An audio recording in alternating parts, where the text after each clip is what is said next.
I want to talk about a topic in sociology that very few people talk about, but it's something that's present uh, in a lot of societies for different reasons. Some places they know how to go around it because they know this will cause a lot of problems later on. Well, in the civil rights movement in the United States, I think it was Eisenhower or one of the presidents. He was very conscious of this because when the blacks they wanted more rights, more civil rights, and also they were economically more poorer than the rest of the population.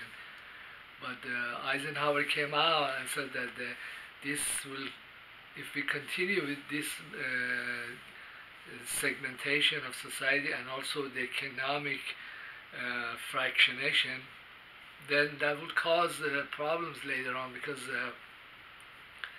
some foreign entity, I'm sure he was talking about the Russians or other countries, they could come in and they could finance or arm these groups of people and turn them against the whole society. Like within our own country, we're gonna have all these rebellions, which might be armed or might be financed by foreigners. And that this has happened and is happening in some countries in the world. And I also want to mention some historical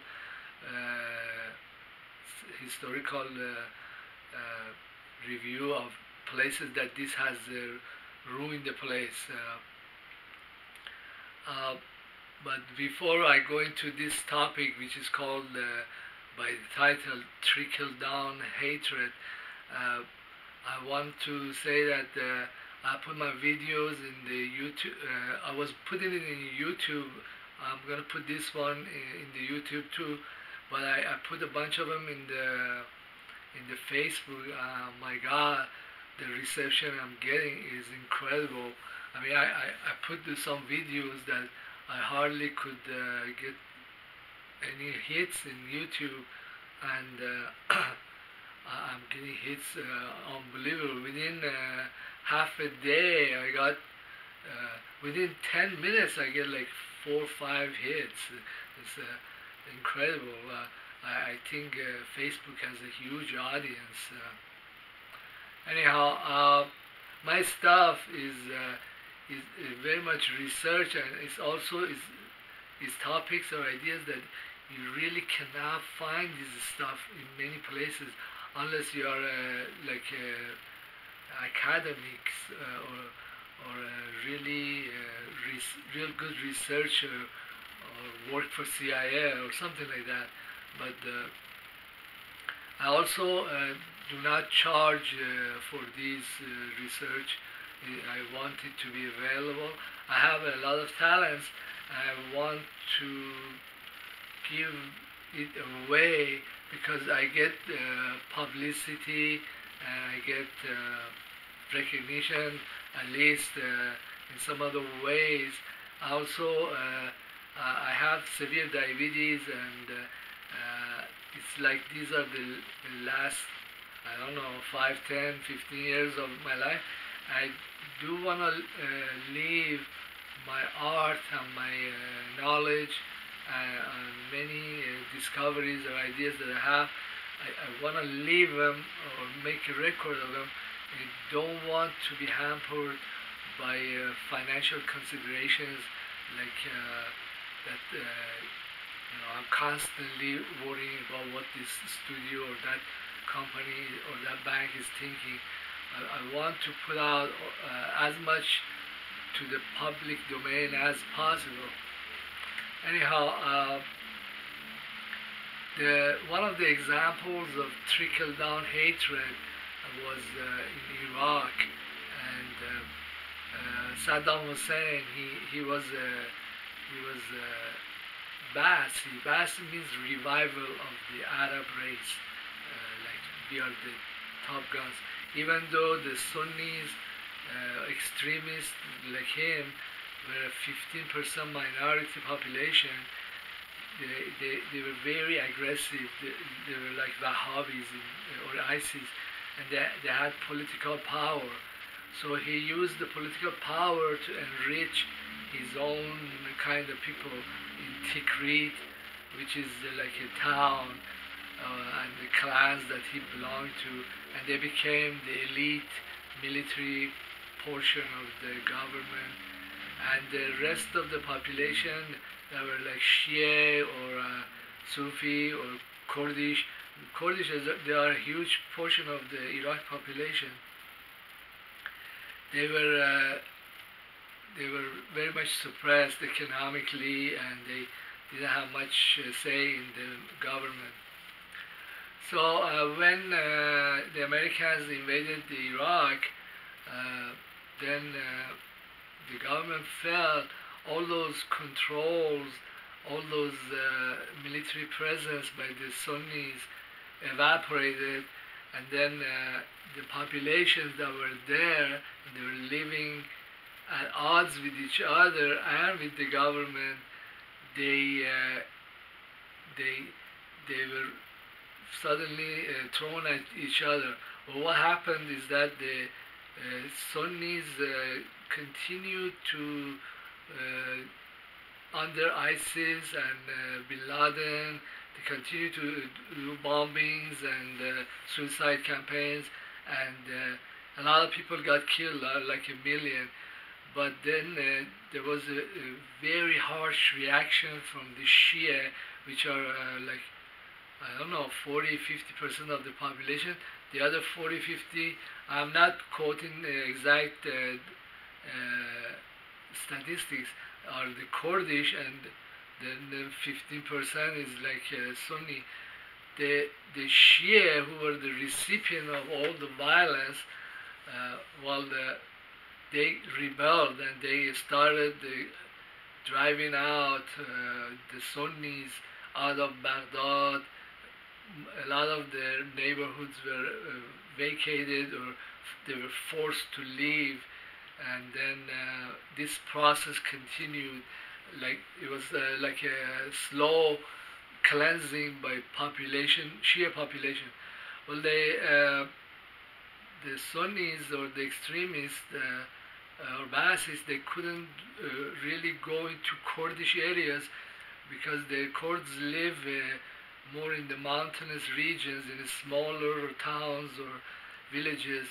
But they were the recipient of military campaigns by Saddam, and also chemical attacks before. But then this weaker remnant of the Saddam, they couldn't go there and do as much damage to the Kurds.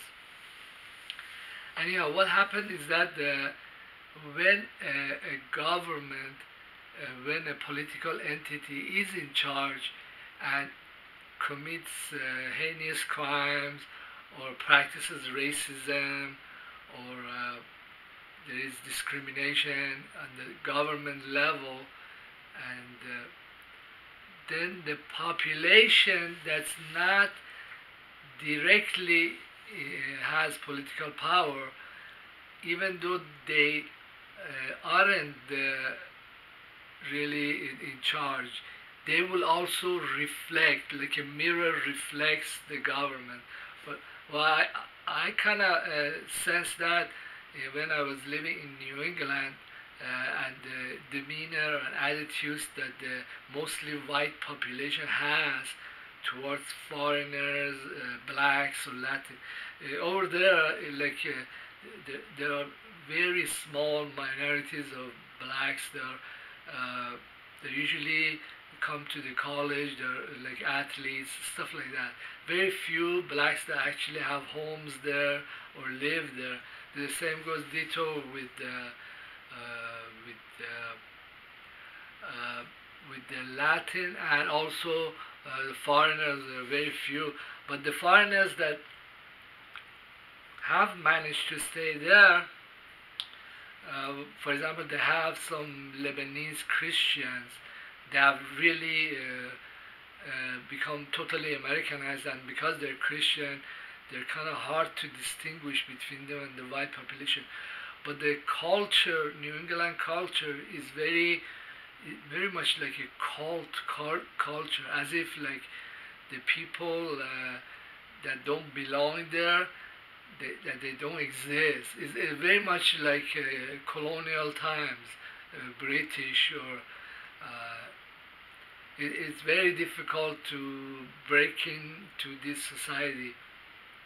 But what I'm trying to say is that if the controls, the federal controls in the United States, for example, the central bank loses, if the central bank loses control, say for example the dollar collapsed and became almost worthless, then all the debt that the states have, they couldn't really maintain themselves as well.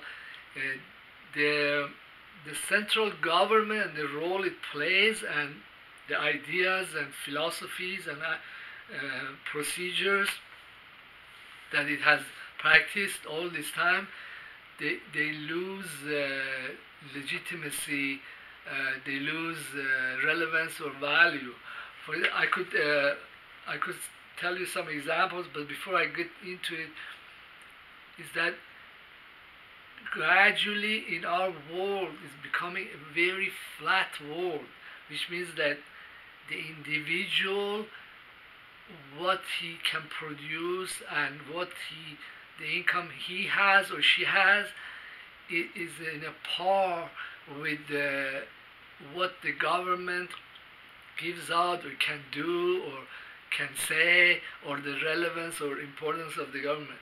This goes even more magnified with, say, foreign wealthy individuals. Okay, I will tell you some examples of that, and also foreign companies and institutions that are not dependent on local government or local people or the federal government, but they have their own resources. They are resourceful people, and they are able to financially overwhelm these localities. For example, say after Syria was attacked or had all these problems, a lot of Syrians are also very wealthy, and they packed up their bags and they went onto European countries. And when these immigrants they come in, they have a lot of money. Their money and their resources, in comparison to what an individual would, or a company or a local government would have in, say, Bulgaria or Romania or Poland, or well, it's overwhelming. It's far more than they could ever make in a lifetime. Well, I couldn't say the same with the three European countries: Germany, Britain, and France. But even in those places, there are other Arabs and Muslims, there are Asians that are extremely wealthy. For example, in Britain, a lot of buildings in London, a lot of property is owned by Arabs, by Qataris, Kuwaitis, by multinationals. This is all foreign money or foreign resources. And what happens is that these, just like when a foreign government like United States invaded Iraq and destroyed the government or destroyed infrastructures and procedures and court rules and that were governing in that locality, then what became important or significant was these like mosques that were Shia mosque, the known Shia mosque, or Kurdish mosque, or Kurdish local individuals that were trustworthy or significant, or any kind of military or militia that was present, that was in favor of, for example, the minority Sunnis or the Shia or the Sufis. They became the de facto government, the de facto rule of law. What was you could go to these people and do business or get things done. There wasn't any more government, and Americans weren't going to be there anymore after a certain time. So what I'm saying is that it is worthwhile, like in a country that hasn't yet gone bankrupt, the things haven't totally fallen apart, to try to establish more networking between what might remain after the calamities, after the stock market crash, or after economic collapse. What will be remaining would be more valuable, and it's also more important to be thinking of a continuation of rule of law and living standard after all this crap is gone.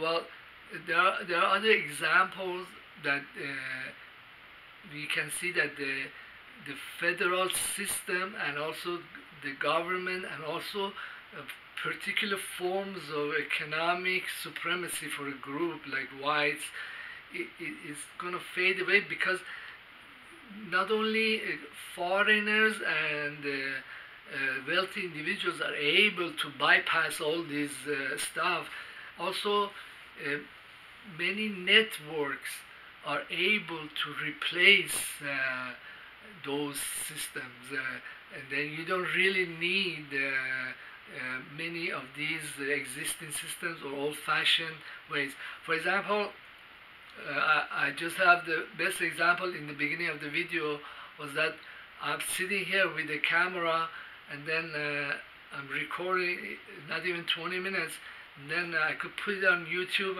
and Facebook, and then my audience, I have millions of people, and within like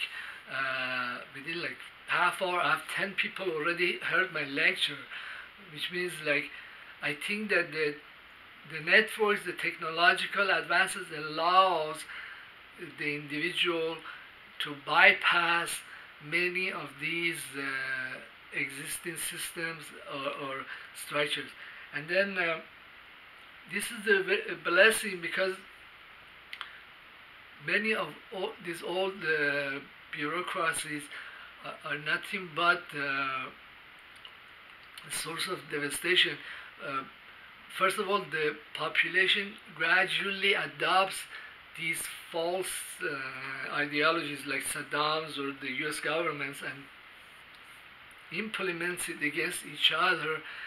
And what happens, just like I said with the Iraqi invasion, when these systems fall apart, then you're flat on your face.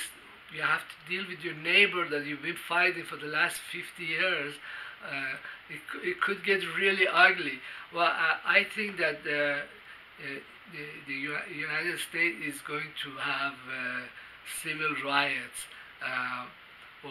Once all these white male individuals that have been going to foreign countries and ruining them, have been getting the best jobs and the best careers and the best looking women, once they figure out, hey, all their wealth has evaporated and there isn't really anything there, this is equivalent to nuclear bomb going off. There will be a lot of anger and riots, and then this is very similar to what happened in other countries. And yeah, it pays to invest in making relationships that bypass this old system.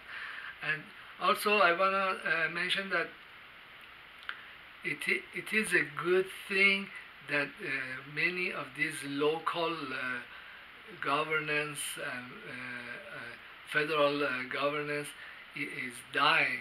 Okay, well, I'm not a globalist. I don't think that we should now export ourselves or military into other countries and make them dead too.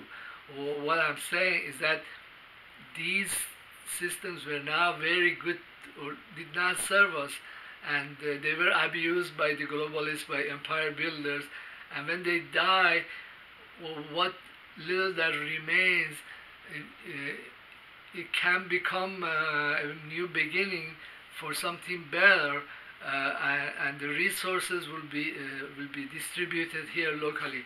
Okay, these ideas are a little bit far out. Some countries they are very non-homogeneous, but still the people are very successful, and they also have great nationalism despite all their differences. India and Pakistan too, Iran, they have many different ethnicities, but in this country there is extensive intermarriage, and people do a lot of business with each other, and so also they are very nationalist, despite the fact that you could see a lot of differences between them. And it would be really difficult because no particular small minority has really had any kind of edge or over other people. But in India, there is still some conflicts between the Hindu and the Muslims, but that doesn't run along ethnic lines. It runs more along religious lines, and but I could be fading because there's so many Muslims in India, and the British haven't been there to help one side or the other, and the Muslims haven't had political power, so it really does not matter. Okay, what I think I'm missing a few arguments that I was trying to reach by this concept of trickle-down hatred. Maybe I should have more examples, but I think that when there isn't a central government, powerful central government, that's not taking sides, then a lot of these differences will dissipate, because there's always a desire for tourism and intermarriage and doing business with each other. Well, thank you very much for being in my YouTube channel, and please subscribe or leave comment. Also on the Facebook, thank you for your patronage. I'm getting great reception. I'm really a very mediocre philosopher, but hey, I appreciate all the hits. Thank you very much.